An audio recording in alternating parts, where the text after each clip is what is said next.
Powered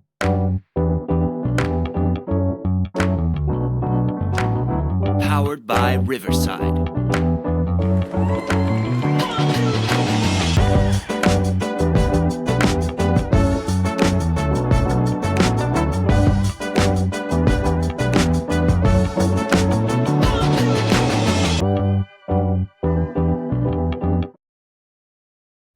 Welcome to Stateside Sports. I am James Scott. Tonight, I am joined by Andy Davies. Welcome, mate. How are you doing? Mate, I am good. It's been a long time since we've linked up, both either in person or online. So it's good to be back on. Good to be back on a podcast with you. And yeah, looking forward to talking all things World Cup. Yeah, it's been a while. Myself and Andy, for those who don't remember, back in my old podcast days, myself and Andy were in London for the Wembley games, and then we did a couple of podcast episodes as well, I think, on the back of that. And we've kept in touch ever since. It's been good to watch the work that you've been doing with the NFL. Social media strategy is phenomenal. Like some of the stuff that you put out and how you get all the wee clips and videos playing behind you and everything. You have to show me how to do that one day. But how's it been going for you? How are you going with your podcast and the different projects that you've got going on? Yeah, I mean, go from strength to strength. I mean, it's funny that the first time we met in person was my first ever game in the press box for the NFL, and obviously since then I've managed to do all the London games since. I've done obviously delved into the non UK international series games. So that last year I spent time doing games in Dublin, did the Madrid game, did the Berlin game, and I've worked at the last two Super Bowls. So it's going from strength to strength. The podcast has been rolling on.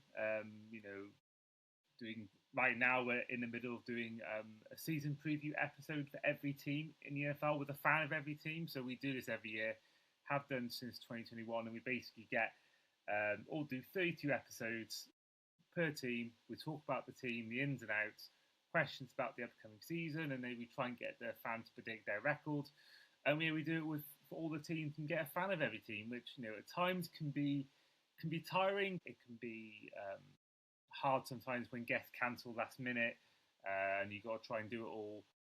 And I do try and do it a little bit before the season starts, just to give maybe like 3-week break from I've done it before when I first did it. It was a week before the season starts, and then by the time the season starts, we talk a lot about the NFL, and you sort of haven't got that excitement then going into the season as much. Whereas by the time I go away on holiday in Australia end of August, all the podcasts have been done, season preview, season predictions all be done, and then I can really get excited for that first week. But yeah, no, it's been great. Still to this day, I can't believe I've done some of the things I've done. I mean, the people I've interviewed, Patrick Mahomes, Travis Kelce at the Super Bowl, Jalen Hurts, Saquon Barkley, Terry Bradshaw, Jared Goff, and then the year after, getting to interview Chris Collinsworth, his son, although the interview lost its films. I never got to publish the one with Jack, but, many other NFL names. Aaron Rodgers a few times now, then Derrick Henry, many other NFL names, basically who've been Dolphins players. Being a Dolphins fan, that was an amazing thing for me. Being in a room where Tua said he wanted to play a game in Jerusalem, that was quite an interesting atmosphere in the press conference, I would say. And yeah, there's been the odd player that's not been very nice, but they've all been majority been very good, very good. They know what they're here for. I mentioned going to Australia. I'm hoping to be doing the Melbourne game when I'm out there. A friend of mine moved to Sydney, so I'm kind of using that as an excuse to do both. And then, yeah, from then on it's just going to be, covering the week previews, week reviews, and yeah, doing obviously the international games. So hope to be in Paris, in London, in Munich and Madrid. So yeah, looking forward to all that this season. Yeah, it's amazing thinking when we first met in person, what's happened since on the podcast, really, because yeah, that was my first ever experience.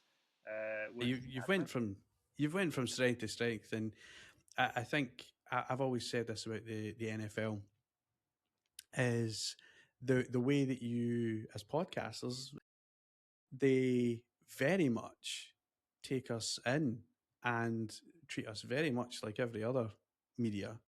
And whether you're ESPN or Sky Sports in the UK, and you are treated like proper media. And I think my first NFL game, I think, was 2 years before yours, and it was Jags Broncos. And I'll be honest, I was like a deer in headlights when I turned up because I knew absolutely nobody whatsoever. But thankfully, through you know being consistent and going to the games through the years, I managed to make some connections, meet some people like yourself, and it is good. It's quite a good community that was built up. So it's nice to see, and long may it continue. I think the NFL do a phenomenal job allowing new media into these spaces. So I mean, they obviously want to grow the game abroad. I mean, that's clear. Otherwise, we wouldn't have games being spread out everywhere, all over the world now. So if you get to that game in Melbourne, I mean, that's going to be some going. I doubt there's many media members that have been all the way around the world almost as you have. My dream was always to be a journalist who could travel the world whilst doing it. And for me, even though it is an unpaid gig, obviously hoping to make it a paid gig one day. For me, the chance to be able to have done this stuff and the chance to go to Melbourne to cover a sports game for me is basically living a childhood for people that are responsible for accreditation, allowing media to come in and in charge of everything international relations wise. I can't really thank them enough because they've been very nice, and even the people that work in the media, not just yourself, James, but everyone you meet around the press box at these media events, they're all nice. There's a couple you meet now and again, you think, oh, they're a bit of a whopper, but most people you meet are like amazingly nice and welcoming, and I think it's part of that community, as you said, and that goes not just for the media, but also NFL fans in general, whether it's in person going to games, whether it's social media. You look at how football Twitter is, and you compare that to how NFL Twitter is. It's night and day difference. It really is, and you're right actually about the meeting people and having connections. And I have become friends with a German journalist who's English, but he actually covers Bayern Munich in Wow. Munich, and so I've stayed connected with him. He always fancied covering an NFL game, and at that time they didn't have one in Germany, so he volunteered for his media outlet to come across to Wembley to cover one of the Jags games. I think it was Jags Falcons, and it was brilliant. It was nice to meet him. It was nice to start kind of networking as well, and I think a lot of the journalists that I've met and had the privilege of meeting, the nice ones anyway, have always been like, oh, let's stay in touch. If we can ever do anything together, let's do it. And I think that's something that will definitely stand the test of time in my memory.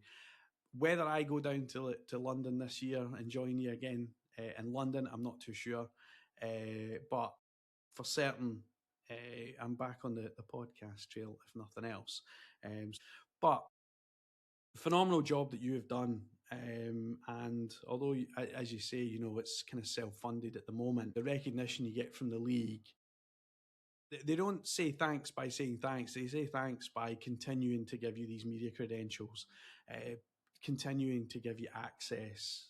I remember they gave us access to the academy squad one weekend so we could interview them and talk to them and stuff like that. And even things like that, I think, is invaluable to the league. But I think they recognise that, the BBC aren't going to turn up, ITV aren't going to turn up. So using new media to the social media age as well, I think they see it going a long way. But let us discuss the World Cup. Now, sadly, Wales were not in the World Cup. I was a little gutted because I do like to see Wales doing well in international tournaments. However, the show must go on, as they say. Argentina, before the tournament started, the head coach was asked, "Are you here to win the World Cup?" Which actually is probably one of the most stupid questions I think you could ever ask. But never mind. I don't know who he was. Well, he'll remain nameless. It wasn't me. That's the important thing. However, the answer he got was probably not the answer he expected or anyone expected. The manager turned around and says, "No, we're here to retain it. Like, they've come here or come to America and they've come to retain the World Cup and take it back with them." And you'd be forgiven for you know not kind of taking that at face value. But in actual fact, like, did they have a great tournament? No. But did they grind out wins? And in many World Cups, it's the team that grind out the wins in the early stages that have the skills that then can go on and win the World Cup. Because those type of games build character. Now, the types of characters that Argentina had, we've seen it in the England game, we've seen it against Spain as well, and unfortunately, we've seen the incidents after the final whistle. But Argentina went there to retain the World Cup. If they had played football, if they'd actually played football, I believe that game, which was the worst game of football I have ever seen in my life, if they'd actually turned up to play football, I actually think they would have won. See, that's what I don't get, because the final we saw 3.5 years earlier, there wasn't any of that. It was good football, and you could make the case for the whole tournament that the football they played, there was never any of. You could argue the one game we saw in Qatar was the Netherlands game, where you saw that aggression side of their game, but I found that that never happened in the final. So I don't know where this came from, and it's not. They didn't play in that final and lose. They won, they won that final. So they've won a final of a World Cup playing the way they should have played, not at all what we saw in that final. I was completely shocked because we didn't really see it the rest of the tournament. Also, they were a bit feisty against England, but the football, they won the game. They were playing good football, and obviously, bailed out a few times by late winners. But the players they've got, it is a one-man team, but there's still good players in that team. I mean, Enzo Fernandez obviously got sent off, but on his day, he's a great player. McAllister, they can bring on Martinez off the bench. The striker Martinez. They got obviously the man used Martinez in defence. Martinez was probably their best player by a mile that day. The team's good. It's not a team where they needed to resort to those tactics they have, which a lot of teams who were maybe not as good would resort to, defensive football, trying to, stop the other team playing their best. So I was just completely shocked that they went for that tactic, because we've seen them do a different tactic and it worked in a final. So yeah, that for me was really, really confusing, and it was sad to see, because it was not really how a team should perform or act in any game, let alone a final. What I go back to is the opening monologue. I watched probably ITV throughout the tournament, more so because Roy Keane and Duncan Ferguson were on their broadcast. And if you're going to have a laugh, I mean, those are probably two guys that you want to watch. But Ian Wright said something right at the beginning of the tournament before the first kick-off. And he said, "We're here now. Let's hope the football speaks for itself." Because of all the pre-tournament political issues. And how I feel the tournament went is actually, you know what, the football was phenomenal. It was, up until the final, it was the best World Cup up until that point. I absolutely loved some of the stories of the smaller nations like Cape Verde, I mentioned before. I mean, that goal against Argentina, that's goal of the tournament by a country mile. No one's beaten that. And I don't even think it's just because it was Cape Verde against Argentina. I actually think it was a cracking goal. It just happened to be it was Cape Verde. But you see obviously Scotland didn't do too well. Other nations didn't do too well. You've seen African nations do very well. You've seen Morocco do quite well. And you've seen some of the old guard countries like Brazil. I mean, Brazil got past the group stage and everything else, but they weren't great. Like, they weren't nice to watch. And that's a team you would think playing in the Americas are going to be pretty good. The home nations were, they got out of the group stage. I mean, I think as a home nation, that's probably your first hope as you get out of the group stage. And then, Mexico fell to England in the Azteca, and Canada went out with a bit of a whimper, and the US, obviously, karma sometimes bites you in the arse. But I don't know if you feel the same, but the actual football itself, what happened, what the product, if you like, that was on the pitch warranted the expansion of the World Cup. I totally agree. I mean, I wasn't in favour of extra 16 teams. Would that be from 32 to 48? And I felt the same as you. I felt that I was literally saying to people in group chats and messages before that Balogun incident happened with the red card, I thought it was the best World Cup I've watched. I always thought 06 was my favourite, or maybe the best. I'd seen my first one being 2002. But I couldn't remember a better tournament, because it happened even after the Balogun thing, where all the big stars turned up pretty much. There's a lot of tournaments that happen in the World Cup where all the big stars don't actually arrive. I remember 2010 being the biggest example of that. No one really turned up, the best players in the world. You had Messi and Mbappe not just fighting for the Golden Boot, but fighting for the all-time top scorer in the tournament battle. Haaland got those goals. Kane got a few. Bellingham was third top goal scorer, I think he was. Vinicius Junior got 4 goals. He was probably a shining light in that Brazil team, which I thought was Ancelotti would do a lot better than they did. And the only real big star I can think of that didn't turn up is either Bruno Fernandes or Lamine Yamal, but Lamine Yamal was down to injury. But most of the stars, they turn up. So, that for me, if you take away the political side of things and the controversy, it was a really good tournament and probably the best I've seen. But a part of me, I just can't get over the Balogun thing. For me personally, that does taint it a little bit. I always think with 2002, I've always been a bit tainted by the kind of the clear match fixing in South Korea's games. And I just felt like I really wanted to say it's the best I've seen. But the fact that, it's the... And not even including the cost of tickets that fans had to pay. But just, the fact that the president of FIFA gave in to a president to change a decision, which I've seen a lot more controversial decisions in football. It was not a red card in my opinion, but I've seen a lot worse decisions made. And I just thought that, it just set a really bad precedent, no pun intended. And for me, that was the one downside to the tournament, as well as Wales not being in it, was the fact that, that decision to overturn the Balogun or suspend the Balogun red card, for me, was just a bit of a dampener on the tournament. But elsewhere, great tournament. Let's talk about some of the political issues. Again, I go back to Ian Wright at the beginning of the tournament saying, let's hope the football speaks for itself. Now, let's forget politics. I said last night to Craig, politicians like your Donald Trump, President Donald Trump, we've seen him say to LeBron James, to Giannis Antetokounmpo, "I'll just shut up and dribble," that mentality.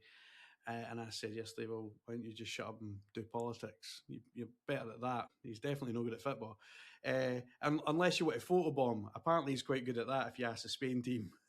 He's quite good at a photobomb. But probably shouldn't talk about bombs and presidents at the same time, but never mind. But I do feel that even before the tournament started, there was a referee that couldn't get in because apparently he was linked to terrorist organisations and he was talking to them the week before he was due to travel. And then there was the Iranian team.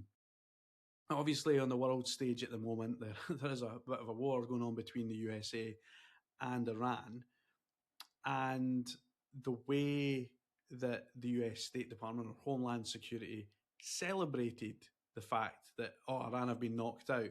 Now, I don't think they were celebrating to be like, oh yes, that team's gone. Like, we didn't want them to win. It was more, I actually feel like we don't have to deal with the immigration side of it, because they were allowed into the US on the morning of a game, and then right after the game, they basically had to get back on a plane back to Mexico. I mean, for any team's preparations for a tournament, because I think their original base of operations was going to be Houston. They were going to be based, and they then had to change it to Tijuana, just across the border. I just like I just don't get it. I mean, it's the political world that we kind of live in at the moment, but we have seen time and time again this whole mentality of politicians say just shut up and dribble. I don't think we have that here at the moment in the UK. I remember a few years ago after COVID, Marcus Rashford did his whole kind of let's feed the kids through the summer kind of thing when he was in Manchester. Loved that, and politicians seem to actually get behind it. I mean, they had to because, public opinion and all that kind of stuff. So they probably turn, politicians are like, they change their mind as often as the wind. But in the US, they're very steadfast in this whole shut up and dribble mentality. And whenever a politician was brought up, there was one that was on Talk Sport, and Simon Jordan basically gave him a dressing down. He's like, how can you hip hip hooray a team going out of the World Cup? That makes no sense. Especially when, one, it's not your team, it's not a rival of your team. And the guy was like, well, these guys were terrorists, or they had links to terrorists and all the rest of it. The US were unable to provide any shred of evidence whatsoever. It was just, we've decided they've talked to terrorists. There was the one player that was banned from going to Canada. However, there's a legal court case going on in London with that guy over sexual assaults and so on and so forth. To me, he should never have been picked for his team in the first place. Sorry if you've got that, because it's not even just one case. I think it's 9 or 10 or 11 even. So for me, I mean, you shouldn't even be picked for your country. You don't deserve that honour. But they picked him. Canada, that's the reason that we've not allowed him into Canada. The US, nah, it's just, we just didn't feel like letting them in. We just feel like making it more difficult for them because we're at war with them. So why are we going to make it easy for them? I do feel for the players. Maybe not the countries, Iran and US. I do feel bad. It's the players I feel bad for. And then when you get on to the interference of Donald Trump into that red card for the US, you're absolutely right. You know what? The US had a nice tournament. They weren't setting the world on fire. They never were set up to do so. But you do feel that it took a massive shine off of a US team that was going to do quite well, and they ended up going out without a whimper, really. Yeah, I mean, I don't know whether him. I do think the whole thing with the Balogun red card must have had some impact on the players because they must have been embarrassed for what happened. And I do believe if none of that had happened, they probably still would have lost to Belgium. But I think it would have been a closer game had that all not happened because I don't think Balogun, looking at stats in the game, they weren't that great. And I do kind of feel that potentially that might have had something to do with maybe he didn't feel like he should have been playing. And I kind of think, if he just left it and not done anything and not said and not tried to get involved in this World Cup with the red card decision, I think the USA would have put up a better fight than what they actually put up. They were level at 1-1 for a bit, but I do think it may have been like a 2-0, 2-1, maybe even a 3-1. I don't think it would have been 4-1 if that hadn't happened. I think what I loved about that game was straight away the US press straight on it. Manager's got to go. It was almost like an English media type reaction. Oh, the manager's got to go. He was here to win the World Cup, and he got us knocked out. I do have one question because I think it's quite I think it's quite important. If you're the player that is involved, do you say to your head coach, I've got a bit of a niggle on my knee, maybe I shouldn't play? Yeah. Because I think if he'd done that, I think fans around the world would have been like, you know what, that was the right thing to do. Don't you choose not to play, whether you say you've got a niggle on your knee or you just say you shouldn't have stepped in. I'm not playing, because I think that could have played very differently. It wouldn't have played well in the US media, by the way, because we know what the US media is like. It's like, oh no, he's not played. Like Donald Trump's went and saved his career, and now he's not going to play. Like that's how it would have went in the US media, and Fox News World, and all this kind of stuff. But I do think they probably would have got a lot more respect worldwide for that kind of decision. And this is a what if scenario, but do you think that would have kind of internationally made a change? Probably wouldn't have changed the result. No, for me, it wouldn't have changed it whatsoever. I think Balogun, as good as he played in that tournament, I think Belgium are just better than them. I do think you're right. I do think Balogun could have easily said, I'm not going to play, or pretended to have an injury. It really would have made no difference. I just feel like it maybe wouldn't have been quite the drubbing that it was on that day. Yeah, I do wonder if there was a conversation at some point. Look, coach, I don't really fancy this. This is too much attention, takes away from the team. But there was, even if that conversation did happen and there was a hint of it, the Trumpian supporters would have been like, no, you need to play. You have to play. He's went and stuck his neck out for you. You have to play. So there was probably a lot of pressure. I actually feel bad for the boy, because I actually feel there was so much pressure put on him. Every camera in the world when he walked onto that pitch against Belgium was on him. And then every camera in the stadium probably as well, because they're like, what's he going to do? I just don't think Infantino should have even entertained a phone call. There seemed to be denials initially that there was a phone call and there was a conversation, and then no, actually there was. And that's how you knew it was a backroom deal. And I think the world could see that it was a backroom deal. So I do hope it has not set a precedent.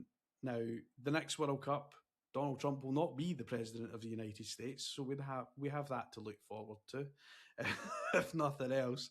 But while we're on the subject of Donald Trump and his photobombing, it was Infantino again. Almost seems like his carer.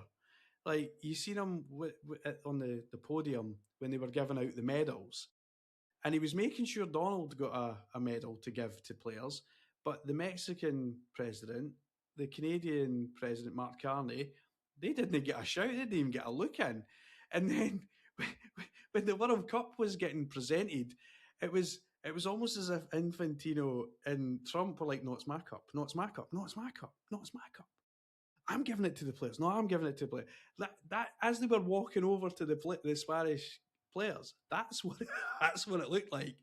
And then Infantino was like, I give up. He turned around, and Donald Trump's like talking to the players. He's like, here you go. So what did you think of the tournament? It was quite good. It's a great stadium we've got here in New York. It was insane. I just don't get it. Like, I understand why you have heads of state and everything else that do these presentations, but how that was orchestrated, it was all for Donald Trump. The other two leaders of Mexico, and I know the final wasn't in Mexico or Canada, I understand that, but at the same time, they were joint host nations. I mean, are we going to see, is it the King or Queen of Spain for the final in 4 years? Are we going to have a fight between them and Moroccan and Portuguese leaders as well? Like, maybe that's what we should have instead of a halftime show, which, by the way, was dire. Maybe we should have a halftime fight between the world leaders.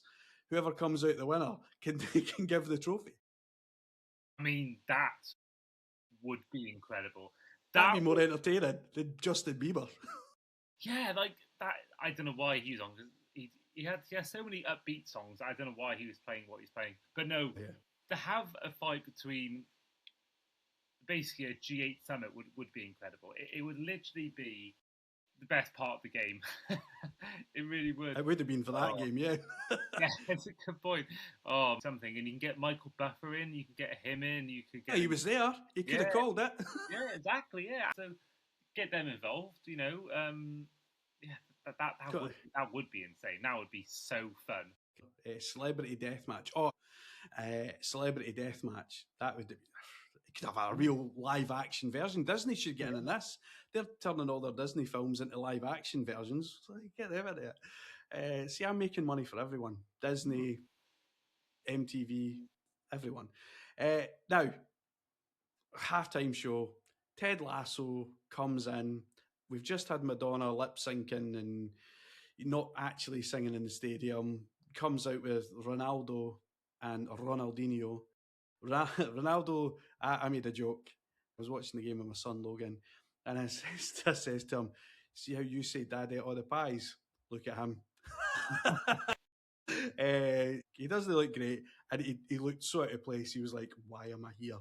I don't know what's going on. I've got this geriatric next to me, and she's singing and dancing." I was, me and you, we've talked about the NFL. We know that the Super Bowl, we have a big extravaganza, we have a big celebration of the season. That's what the halftime show is for. Also makes lots of money for Apple at the moment because it's their halftime show. Please tell me we're not going to see a halftime show in Spain. Oh my God.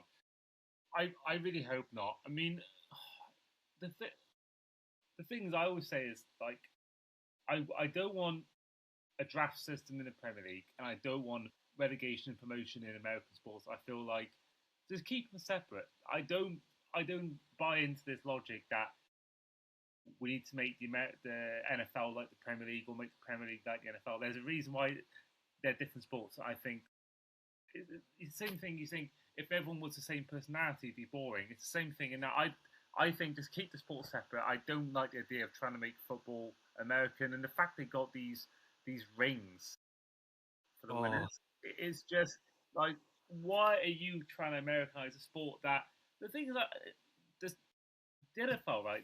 American sports in the US, they need going worldwide because they are mostly popular in the US. Whereas football's a worldwide sport. It's played most countries in the world. They play it and they have a national team. They don't need to grow. They don't need to. Obviously, if America can get involved in it, great. Market there and all that. But we don't need to make the sport American. I don't see the NFL trying to make it British. Keep the sport separate. Don't have rings and just keep them separate. I do not like the way they're trying to Americanize our football and soccer. Yeah, and with the influx of American owners in the Premier League, I do fear that it's going to get that way. And we saw the ticket prices. I remember I've got a friend of mine, shout out Howell, who's got a man cave, who's got a laminated ticket of Super Bowl in the Buccaneers Raiders one in the early noughties. Ticket costs $40. So at some point, one Super Bowl charged people heaven on earth for a ticket, and it sold out. It stuck. And I think the fact that this World Cup had these crazy prices and people paid it, the majority of seats were full. That's my worry as well. They're going to try and do it for the next tournament and the next tournament, and I do fear that they're just going to increasingly up the prices, make it really unaffordable for football fans who are working class or watch this team for 50 years. And we're going to see in 20 years' time in the Premier League, in the Champions League, just all celebrities. For me, it's set a worrying trend. Just hope that the next World Cup, they bring it back to basics in Spain and Portugal and Morocco, make the prices normal. And yeah, even though it's annoying at the time, you want tickets to be really hard to get. You don't want them to be that easy to get because it's so expensive. So yeah, that's my biggest worry, that they've opened up the Pandora's box and it's going to be like this for the next 30 years. News for you. Okay, tell me, hit me up. Hydration breaks. Oh my! That was the worst part of the tournament. I completely forgot that. Sorry to give you PTSD, but what they found with hydration breaks in Qatar was that every nation in the world's media outlets could make money when showing these games. So Fox and CBS and whoever else that was showing the games in the States were making money hand over fist. And so when it came to America, they were like, we're going to need hydration breaks. They were like, oh yeah, we were looking really forward to the World Cup, but we don't really understand we have hydration breaks because we have an indoor stadium, basically. We've got a roof, we've got air conditioning. Why do we need to suffer hydration breaks? I absolutely understood it in Qatar because of the searing temperatures that you have there. Like, I do think there was a health and safety risk there. However, in America, I mean, these temperatures are kind of normal, like everywhere else in the world. Qatar is in the desert. There was obviously games in Texas and stuff, and it does obviously get very hot in Texas, but they had a very nice air conditioned stadium. For that reason, Miami, it gets very humid. Humidity is not a fun thing to play football in any sports, and I get that. But with the tickets, they've opened in Pandora's box because 4 years ago they opened that box with hydration breaks. The argument, I think, will be, in fairness to all teams, all games should have these hydration breaks. So I get the argument, but I don't understand why we had hydration breaks at this World Cup. But for the ticket prices, Infantino is going like this. 4 years' time, I'm sorted. I'll get my second house in the Belize. It'll be a mansion. I might be able to afford somewhere in Hollywood. Who knows? Because for what is a non-profit organisation, they go out of their way to make money every way they can. And we've seen it with the stadiums. You and me, we know Levi Stadium, not San Francisco Stadium. We know Gillette Stadium. We don't know Boston Stadium, even though it's in Foxborough, by the way. We know the Hard Rock Stadium. You talked about the Miami Dolphins, not the Miami Stadium. Like, those companies would basically said, we're not giving you money. Like, use the stadium if you want. Right, that's fine. Well, you can clear out for 6 weeks and put a plaster over your banner. Now, some of the Levi's, Gillette, and a few others, they made a bit of a joke about it on social media, which was quite funny. I did laugh at that. But I think Infantino has seen like dollar signs, literal dollar signs, and be like, next World Cup, I'm sorted. And I'll probably retire after that. And I can live in the lap of luxury because I've probably made about $10 billion on the next World Cup. It's getting to the point where I'd argue maybe he's worse than Blatter. As bad as Blatter was for FIFA, I think he's been worse. And I mentioned before that I worked at a Super Bowl, and there was a point where you were on game day, you're waiting around the stadium, and all these celebs walk past you. I remember Gordon Ramsay walking past you at one point. But at one point, Infantino walked past me. I think he took a lot from that tournament as well. Sorry, from that Super Bowl, seeing kind of how American sports do it. And it's no coincidence that he's done that in, February 25? And then a year and a half later, he's trying to make as much money as he can. And obviously the Super Bowl is prime for that. And obviously their tickets are through the roof. Football does not need changing. It does not need things like the hydration breaks. It does not need anything else that we've seen. Halftime shows, as much as we love it in America, it's an NFL thing. It's a Super Bowl thing. It's not even a baseball or basketball thing. It's purely an NFL Super Bowl thing. Don't bring it into football. Don't bring it in. And the only thing worse than hydration breaks at this World Cup was the Vuvuzelas back in 2010.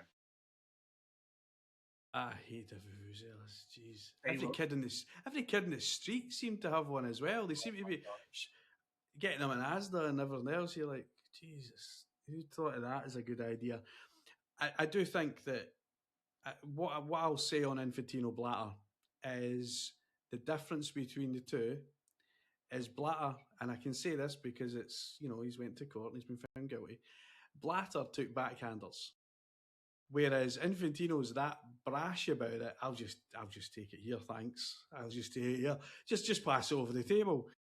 because I do wonder, when he does retire from running FIFA, which is hopefully very soon, I do wonder if he then ends up in some kind of high profile job for Donald Trump. You know what? That would not shock me at all. They're already seemingly quite close. They're quite good friends, it seems. But he gave him a peace prize. I mean, the guy was going off to war in Iran, but let's give him a peace prize. He's solved 18 wars, but he's never started a war. I mean, apart from Iran. Oh my goodness! Yeah, where do we start with that? Oh my goodness! I know. We'll get off that one because that will get me in trouble. But what I like is about the World Cup, putting in a positive spin, is the football. Like you said, the big players turned up. Your Yamals and stuff, they had knocks before the tournaments. In fact, Yamal had a pretty dire season in terms of injuries kind of recurring and stuff like that. So Mbappe turned up, Kane turned up, Jude Bellingham, who pretty much single-handedly won Real Madrid the Champions League, turned up. Like, big players turned up, and I think that was a good thing. But I think the other good thing, with the expanded format, I think what really was good is you got the Congo, you got Cape Verde, you seen nations that you'd never seen in a World Cup.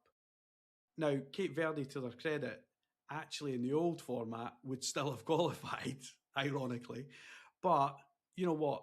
They got in there and they gave an absolute cracking kind of way about themselves. Something that, I wish Scotland had done. But they took the fight to Argentina. Like, they didn't back down. And I think a lot of those players probably put themselves in the shop window, because there's probably a lot of clubs around the world that are watching that World Cup and like, oh yeah, that boy's all right, or that boy's edible. And we did see it after the Korea Japan World Cup.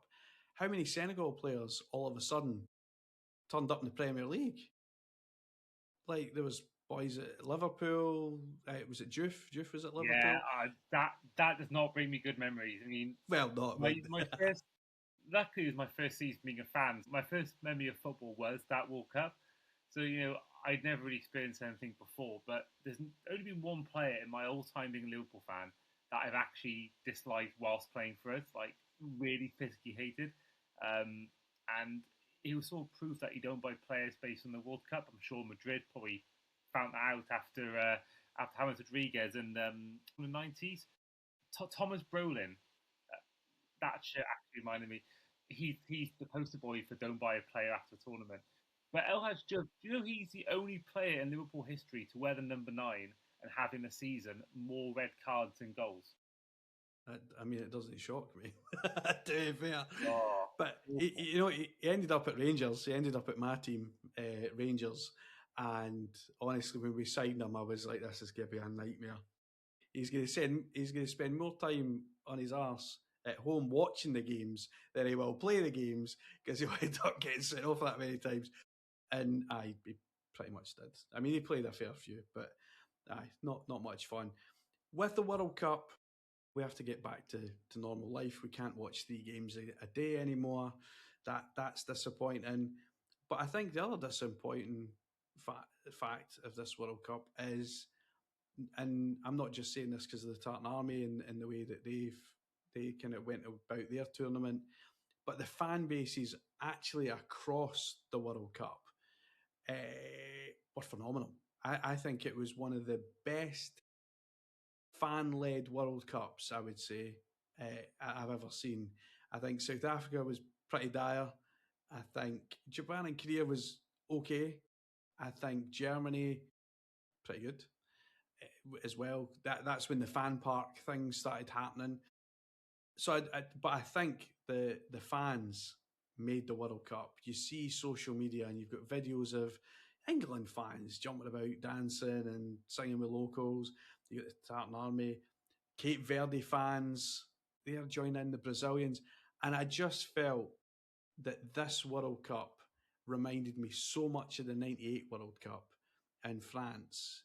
I went through France during that World Cup. I had a basketball tour in Spain, and we drove through, and we stopped in, I want to say, I don't know where it was. It might have been Bordeaux, and there was Japanese and Jamaican fans, and they were just having a laugh, like a joke and everything else, and everyone was dead chilled out, singing. I mean, you're at a coach stop, like, and they've got the drums out and everything else, and you're just, this is brilliant. And then you see it on the TV. Obviously, back in those days, we didn't have social media. Uh, it'd be nice to go back to those days. So, but you would see it on the TV, and there was a story that will never leave my mind. I'll never ever forget this. And it's a boy on Scottish TV news, and the guy interviews him. He says, "Oh, how are you enjoying the World Cup so far?" And he goes, "I need to get off camera." And the guy goes, "How?" The interviewer's like, "Why?" He goes, "I told my wife I was going out for 2 pints of milk, and my mate drove up, and I just jumped in the van, and here I am." And then I remember when we got knocked out of that World Cup, funnily enough, by Morocco, ironically. And I just remember the interviewer found him again. It was like, "Are you going to head home now?" And he goes, "I don't know if it's wise." I don't know if it's wise. And I just thought, you know what, that's the fun of the World Cup. I mean, the boy probably got absolutely belted when he got home. But it's like, I only went out for 2 pints of milk, ended up at 3 games at the World Cup. But those, like to your point, those were in the days that you could afford tickets to the World Cup. I mean, you hear of people taking out second mortgages, taking out big loans, both, and not even just in Scotland or in England, but like you're talking about around the world. Like people have had to pay these exorbitant prices, and what was it like, £5,000, $5,000 for a World Cup final ticket, and that's sitting up in the gods, like at the stadium, and that's a big stadium to be sitting at the top of, by the way. So it's just, it's unfair. I do hope that they sort the ticket scenario out, but I do like how, I would like to say that the World Cup was won on the pitch, and outside the stadiums with the fans and in the cities. I think for me, that's going to be my memorable moment for the World Cup. Was just the absolute atmosphere. I wish I was there. I wish I was watching it online. I had friends, obviously, in the Tartan Army that were there. I had a friend who was out watching England, and I do wish I'd actually been there because it looked absolutely phenomenal. Yeah, I think if Wales were involved, I might have maybe taken the hit, maybe got a second credit card and just done it. Especially, I You know, a think, third mortgage. yeah. I think especially if I think we were meant to be potentially playing in Seattle. I would love to go back there, but I think the thing I found with the fan bases as well is, fan bases were mixed in, and Mm-hmm. we in English football we never see that. And there's always, you always look at rugby, look at other sports where they can mingle, even NFL, and it's absolutely fine. But I don't recall seeing anything apart from maybe England, Mexico, of any crowd trouble, both in and out of the stadium. Fans were well behaved. I don't know whether there's a reason for it, maybe because people have guns in that country. I don't know, You've but got to be a bit more careful. yeah, exactly. But then again, I see fights on my phone all the time at NFL games, so maybe that's not a thing. But certainly, I felt the fans were well behaved, and it proved that if you know, I always think if you treat people like animals, they're going to act like animals. And I don't know whether people are just more territorial when it comes to club football, but yeah, people just seem to mix, and there was no problems. I saw one Mexican fan threatening David Bentley. I saw in a video, but apart from that, never ever any trouble I saw anywhere outside the stadium, on the way to stadiums, in the stadiums. I saw nothing personally. I What did David Bentley ever do to anybody? I know what he was there in the Azteca, and he was like, all you saw were these fans like threatened to like cut his neck off, and he's just going Yeah, like, I don't know whether I can swear on this podcast. He just arguing back. That's the only thing I saw where there's a little bit of needle. But apart from that, yeah. Nothing at all. Yeah, no, I didn't see a whole lot of only good stuff. Scotland were obviously based in Boston for their first two games, but there was obviously games in Boston happening either side of the Haiti and Morocco game. And their fans came into Boston while the Scotland fans were there still, and they were like, "What's going on here? This is the Boston.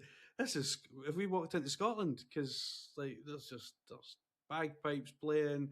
They're walking down the street.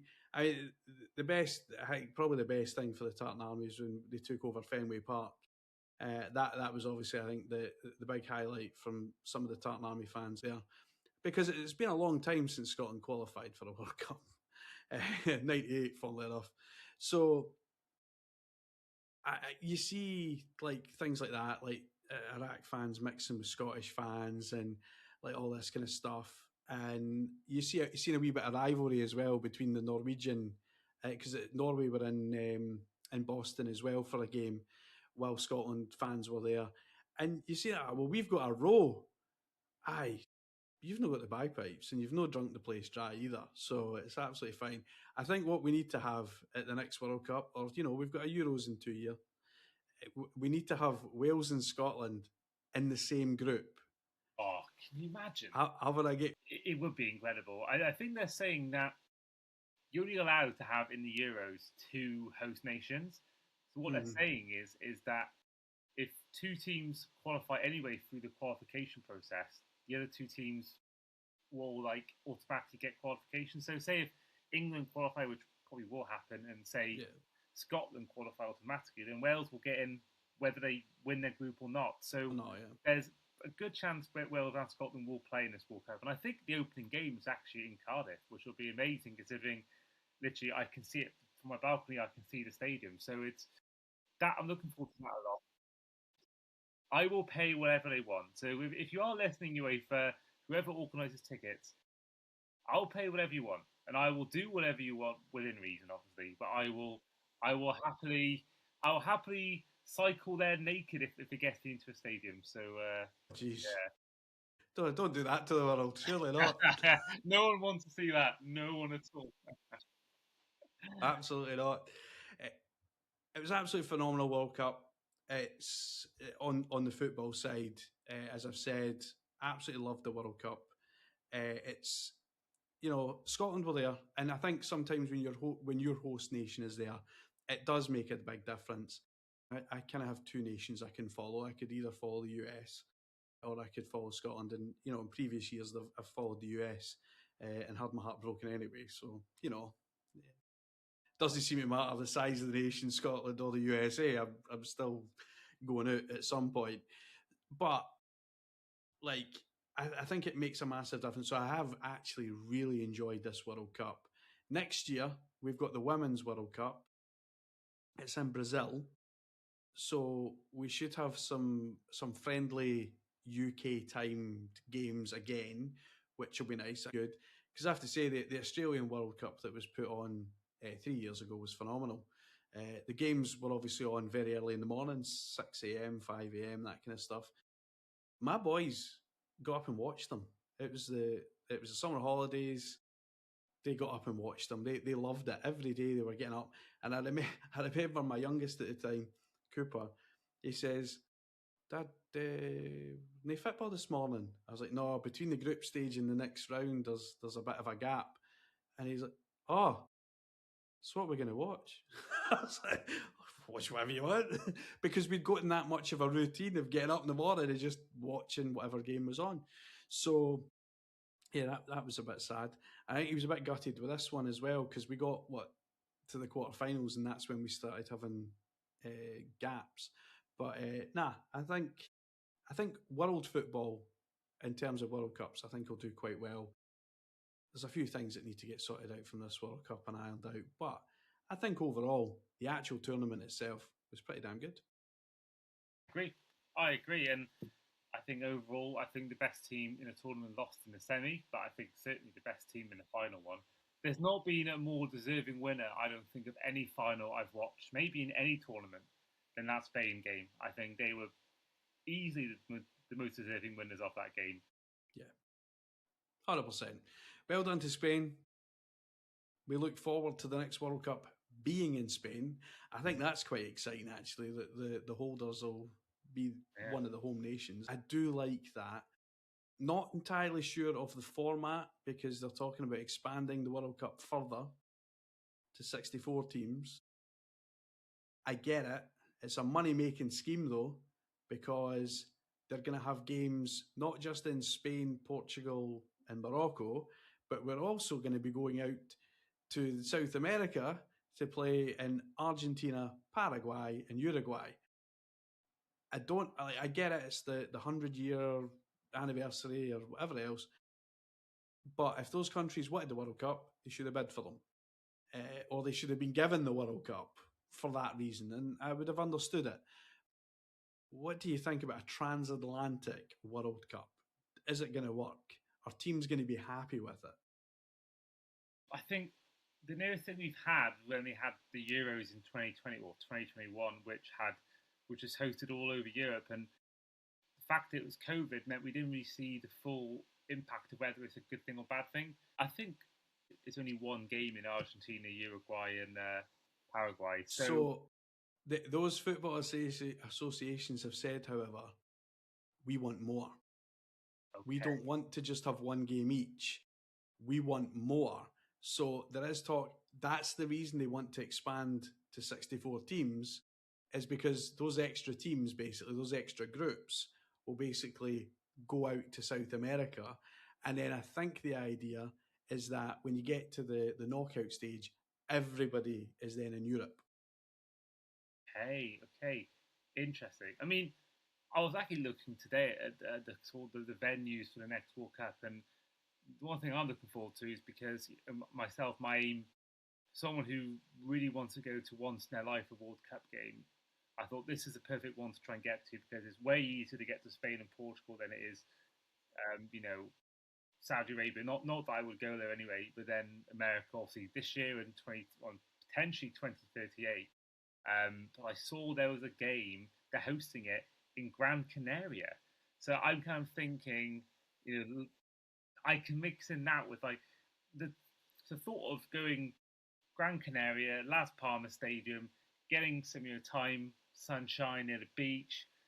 I think that would be an incredible venue, especially if you've got, say Brazil are playing. They love the beach in Brazil, and there's teams, the fans get to not only go to a game in a place like that, but also get to experience being in that area. So I think there's some lovely parts of Spain and Portugal.